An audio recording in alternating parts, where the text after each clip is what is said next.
Hello YouTube, this is Wheelchair21 coming at you for the new Gundam Week featuring G Gundam. This is day 1, and it is for the Mobile Suit in Action, Hyper Mode Shining Gundam. Now, the Mobile Suit in Action figures are roughly 5 inches tall, have a good amount of articulation since these are late 90s to early 2000 figures. Now, the cool thing about these figures are these are pretty much the basis to what Bandai self-evolved into the fixed figuration, and then eventually into the SRC and not SRC, but the Robot Damashi Spirits line. And with the Shining Gundam, the original mobile suit for Domon Kashu, the fighter of Neo Japan, it is from its original red, blue, and white colors, now just base gold with some black trimming, and it looks superb. Its actual points of articulation are, it has joints in the elbow, has an actual bicep joint like a figure, a little bit of actual shoulder joints, the shoulder pads move to allow the arm to be articulated, the fists 360, the waist has barely any articulation, and its core fighter pops out, the little core transformation vehicles that are used throughout the show, pops out easily, and it's a pain in the ass to put back in, because it always likes to fall out. Now the legs have a hip articulation, one joint in the knee, and pretty good ankle joint for the fact that it's on a ball joint and has a bit of a swivel built into the top of the foot. So it does have at least good flow, but does get loose over time.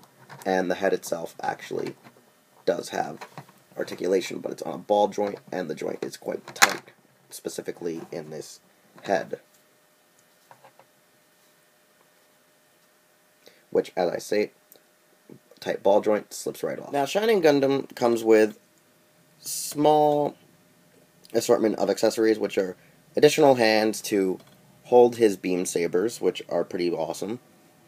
Long blade, but it also comes with a small short blade for his other beam saber, which they're actually really decent blades, basic Bandai plastic. They warp over time, creating like a curl when stored, so it's kind of a pain in the ass.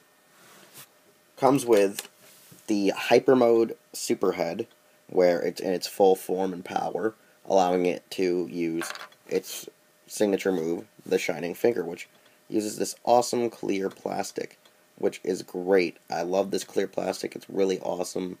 And the Shining Finger is a superb way to crush a mobile fighter's Gundam's head, allowing you to automatically take the victory. And since it's like the basic points of hands for mobile suit in actions, they actually just plug in, similar to like Figma's and other types of Japanese products for their figures. Pop-in hands. Now, with the hands and head replaced, his actual paneling throughout his body is actually a special attachment allowing him to go into a super mode, for those of you who have not seen G Gundam. And in doing so, the forearm plating actually pops up, which are actually beam rifle technology built into the forearms, which is actually cool. The shoulder pads actually pull up, revealing exhausts, and so do the calves, revealing thrusters. His feet come out, and the ankle joint here actually bends down to add an extra bit of stability and thruster, so it can actually propel itself towards its opponents faster, allowing it to get the fatal blow locked in, which is awesome details because of the thrusters built into it, and the exhausts into its shoulders, and all the capabilities and features of this figure. Now, I've had this since I was a child, roughly about 8 to 10 years old, and it was one of my first few Mobile Fighter G Gundam figures from the Bandai line of how they released the Mobile Suit in Action figures, and I loved it because the Hyper Modes are chaser figures when released in the States. They were quite hard to come by at times when you live out in the countryside. When you live more in the city base, they were probably a little bit easier to get a hold of, as I've been told. Personally, this is one of my favorites. I love the design. I love how the hyper mode just really is wonderful gold plastic and paint. It's beautiful and has all these amazing features and actually glistens in the light on how well it was created. It just is a superb minifigure, great to have, great to own, and quite cheap nowadays because of the fact that people rather have like the model kits and look forward to a possible Robot Spirits in the Robot Damashi line. Overall, you can probably find this on eBay and secondhand markets, and probably in novelty shops. They're very cheap to come by. People can get them for about $10, or you can get them from Japanese middlemen if you want the actual original Japanese releases of the figures. As for now, I actually say it's something to have if you're a fan of Mobile Fighter G Gundam, because this is a bitchin' mobile suit. It is just great to have, great to own, and I hope you all enjoy it.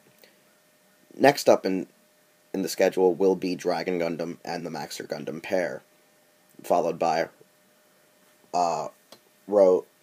the actual hyper modes for Rose, Maxter, and then Bolt and Dragon in that pairing. I'm sad to say that I don't have a regular Shining, because it would actually be a lot better to show the difference in its design when not in hyper mode. But you can always Google that just to see the actual difference for those of you that don't know. Anyways, I am Wheelchair21. This has been the rolling review for MSIA